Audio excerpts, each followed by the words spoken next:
পৃথিবীতে এমন কিছু সম্পদশালী ব্যক্তি আছে, মালদার ব্যক্তি আছে, যাদের সম্পদ, যাদের ধনভাণ্ডার কাল কিয়ামতের দিন তাদের জন্য সর্বনাশের কারণ হয়ে দাঁড়াবে। কারণ কি?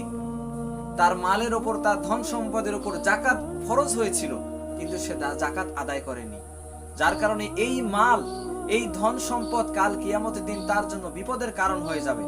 যেমন হাদিসের মধ্যে আমরা জানতে পারি, রাসূল সাল্লাল্লাহু আলাইহি ওয়াসাল্লাম বলেছেন, আল্লাহ তাআলা যাকে মাল দিয়েছেন সে যদি ওই মালের, ওই সম্পদের যাকাত আদায় না করে, কাল কিয়ামতের দিন সেই মালকে, সেই সম্পদকে সাপের আকৃতি দান করা হবে, যার চোখের উপর দুইটি কালো বিন্দু থাকবে। এই সাপকে কাল কিয়ামতের দিন সেই ব্যক্তির গলায় জড়িয়ে দেওয়া হবে এবং সেই সাপ ওই ব্যক্তির চোয়ালে কামড়ে ধরে বলবে, আমি তোমার মাল, আমি তোমার ধনভাণ্ডার। প্রিয় দিনী ভাই, এখন আব্দুল করিম যদি বলে, এই মাল তো আমি অর্জন করেছি, তাহলে যাকাত আমাকে কেন আদায় করতে হবে? তাহলে তাকে বলা হবে, প্রিয় ভাই, আপনি দুনিয়াতে আসার পূর্বে আল্লাহ তাআলা দুনিয়াকে সৃষ্টি করেছেন এবং এখানে বান্দার জন্য ধন সম্পদ যা কিছু লাগে সবকিছু আল্লাহ তাআলা মওজুদ করেছেন। আল্লাহ তাআলা আপনাকে সৃষ্টি করেছেন, আপনাকে সৃষ্টি করে দুনিয়াতে পাঠিয়েছেন। আল্লাহ তাআলা আপনাকে সম্পদ যেন আপনি অর্জন করতে পারেন সেই পরিমাণ আল্লাহ তাআলা আপনাকে বিবেক বুদ্ধি দিয়েছেন।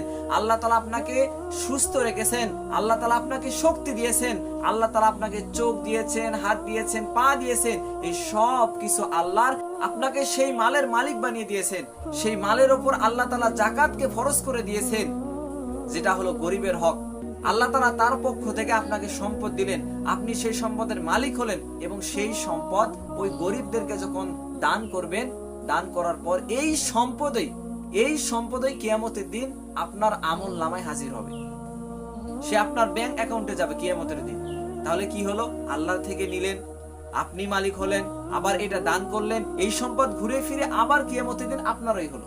ভাই, আপনাকে যদি আল্লাহ তাআলা ধন সম্পদ দিয়ে থাকে, তাহলে এই ধন সম্পদ আপনি যদি যথাযথ স্থানে ব্যয় করেন, মসজিদ মাদ্রাসায় খরচ করেন, মিসকিন ইয়েতিমের পিছনে খরচ করেন, সেই মালের যদি যাকাত আদায় করেন, এটাই হলো নিয়ামতের শুকরিয়া।